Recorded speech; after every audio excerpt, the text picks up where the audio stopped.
আসসালামু আলাইকুম রহমতুল্লাহি ওবরাকাতু। সম্মানিত দেশবাসী ও সারা পৃথিবী থেকে ও সারা বাংলাদেশে আমার যত ভাই বন্ধু ও আমার যত ভক্ত আছেন সবাইকে জানাই আন্তরিক মোবারকবাদ। আসলে আজকে আমি লাইভে এসেছি, একটি হাদিস বলবো, হাদিসটির অর্থ সহকারে বুঝিয়ে দিব। সারা বাংলাদেশ থেকে আমার কাছে কিছু রিকোয়েস্ট আসে, হাফেজ আলিসুন দেওয়ান ভাই, আমি আপনার একজন ভক্ত, সবসময় আপনার আলোচনা শুনি, আপনার নাতরা চল শুনি, তবে স্বামী স্ত্রীর অধিকার সম্বন্ধে দুই চারটা কথা বললে খুশি হব। এই কথাতে আমি একটা হাদিস বলবো। হাদিসটা হলো পর্দা সম্বন্ধে। যেমন আল গীবাতু আসাদ্দু মিনাল জিনা, আর দায়ুসু লা ইয়াদখুলুল জান্নাহ।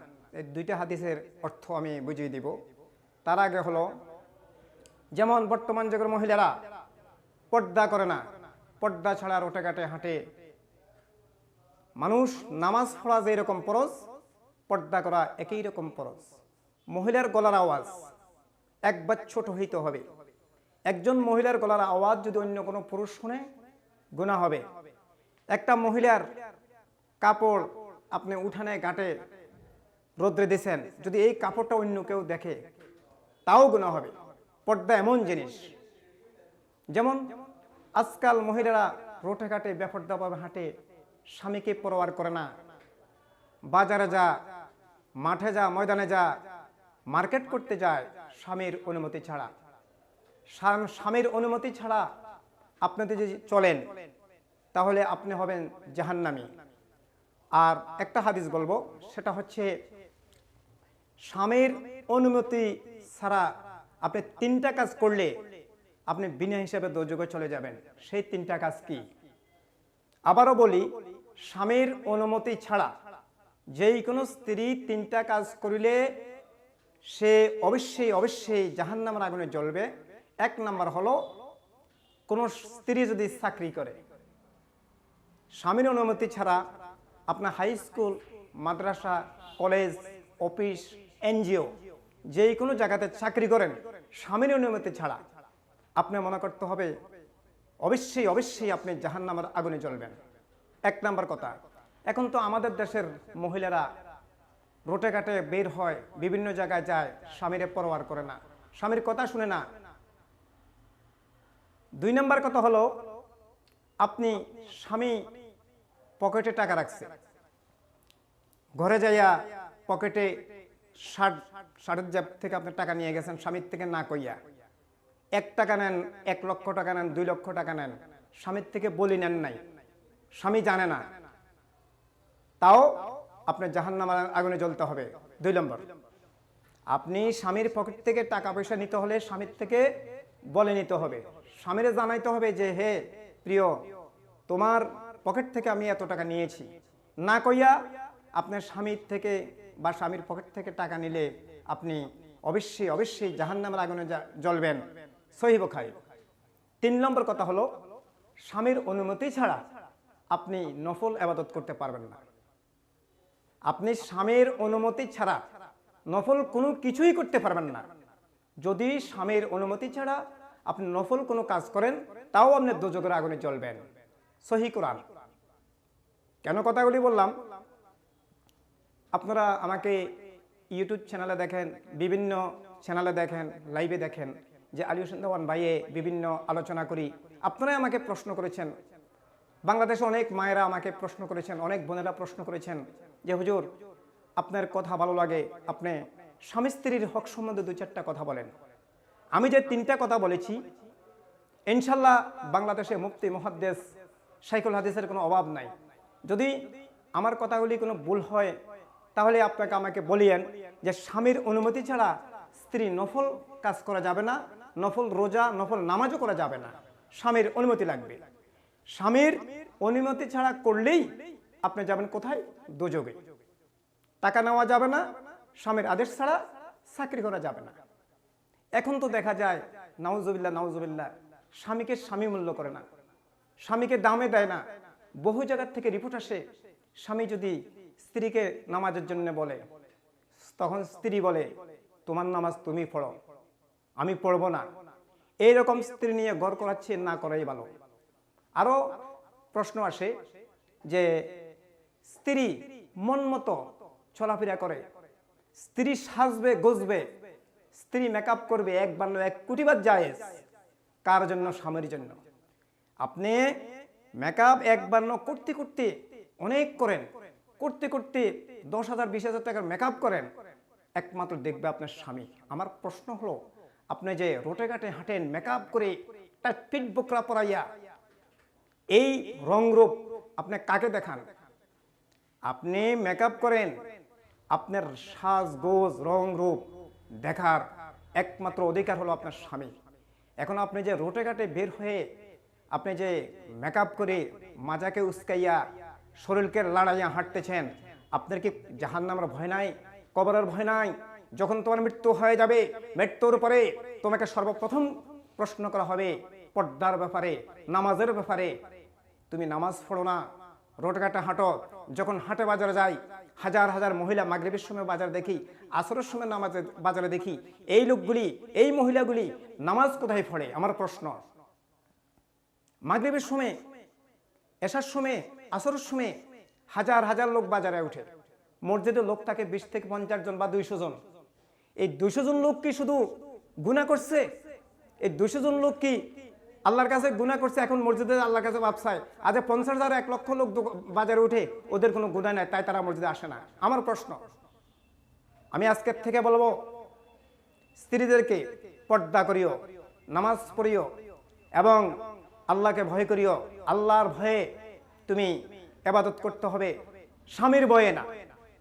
স্বামী তোমাকে লালন পালন করে খাওয়ায়, স্বামীর না, স্বামী কর্ম করি আনে, তুমি খাও।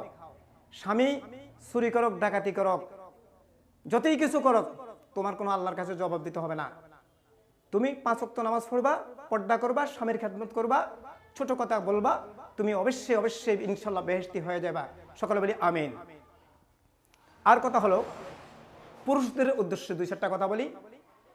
যেমন পুরুষরা স্ত্রীকে না জানে বহু কিছু করে, অন্য মেয়ের সাথে পরকীয় করে, প্রেম করে, ভালোবাসা করে। নাউজুবিল্লাহ। আমার পরিবার আছে, আমার বউ আছে, আমার বাল বাচ্চা আছে, আমি এই বাল বাচ্চা থুয়ে, আমার পরিবার থুয়ে অন্য মহিলার সাথে পরকীয় করি, তারা টাকা পয়সা দিই, আমার বাল বাচ্চাগুলি ভাতে মরে যায়, আমার বাল বাচ্চাগুলি খেতে পারতেছে না। আল্লাহর কাছে জবাব দিতে হবে। কাল যখন তোমার মৃত্যু হয়ে যাবে, মৃত্যুর পরে তুমি, তোমার এই বাল বাচ্চা যখন, তোমার ছেলে সন্তান যখন আল্লাহর দরবারে দাঁড়ায়া বলবে আমাদেরকে খাওয়া দেয় নাই, আমাদেরকে না খাওয়ায়া অন্য মেয়ের সাথে পরকীয় করেছে, অন্য মেয়েকে খাওয়াছে, তখন তোমার কোনো উপায় থাকবে না, তোমার জ্বলতে হবে অনন্তকাল জাহান্নামের আগুনে। আমার কথাগুলি বেশি বেশি শেয়ার করবেন। আমি বাংলাদেশের বুকে এমন কোনো জেলা নাই, এমন কোনো থানা নাই, এমন কোনো গ্রাম নাই আমি যাই না। আমার একটা কথা যে স্বামী স্ত্রীকে মানবে, স্ত্রী স্বামীকে মানবে। এই হলো স্বামী স্ত্রী। স্বামী স্ত্রীর মধ্যে যত বেশি বেশি ভালোবাসা হবে, তত সংসার উন্নত হবে। আর স্বামী স্ত্রীর মধ্যে জলগাজাটি লেগে থাকলে ওই সংসার অচিরেই ধ্বংস হয়ে যাবে। খেয়াল রাখতে হবে। আজকাল দেখা যায়, কিছুদিন আগে ইউটিউব চ্যানেল আমি দেখেছি, এক মায়ে 2টা মেয়ে এক বাস স্ট্যান্ডে রেখে কোথায় যে চলে গেল। 2টা মেয়ের কান্না দেখে আমি নিজের চোখে মেনে রাখতে পারলাম না। দুষ্ট মা। আবার অনেক জায়গাতে দেখি বাপে ছেলে মেয়ে রাখে, অন্য জায়গায় যায় বিয়ে শাদী করে, মায়ে বাল বাচ্চা নিয়ে অনেক কষ্ট করে। তবে মনে করিও কাল কিয়ামতের ময়দানে জাররা জাররা ভাবে তুমি হিসাব দিতে হবে। মা বাবার উদ্দেশ্যে 2টা কথা বলি। মা বাবা, বাবা শুধু ছেলে মেয়ের জন্ম দিলে হবে না, ছেলে মেয়ের কর্ম দিতে হবে, বাসস্থান দিতে হবে, জন্ম দিতে হবে, বাসস্থান দিতে হবে। এখন তুমি ছেলে মেয়ে জন্ম দিছ, জন্ম দিয়া তাদের খোঁজ নাই, খবর নাই, তাদের কোথায় ঘর, কোথায় তাদের বাসস্থান, কোথায় তাদের খাওয়া, তুমি খোঁজ খবর নাও না। আল্লাহর কাছে জবাব দিতে হবে।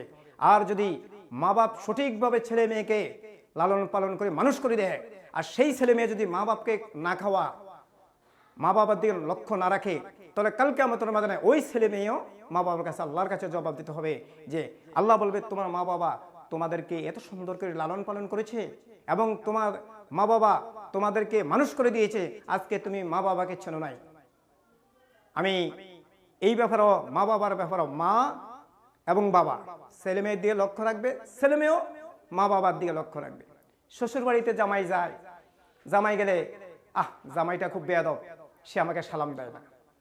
আরে মিয়া, শ্বশুর বাড়িতে যাই জামাই সালাম দেয় না, সে বেকুব হয়ে গেল? আল্লাহ নবীর হাদিস কি এটা নাকি?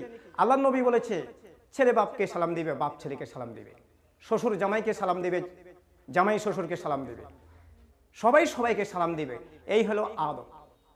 আর আমার লাস্ট কথাটা হলো,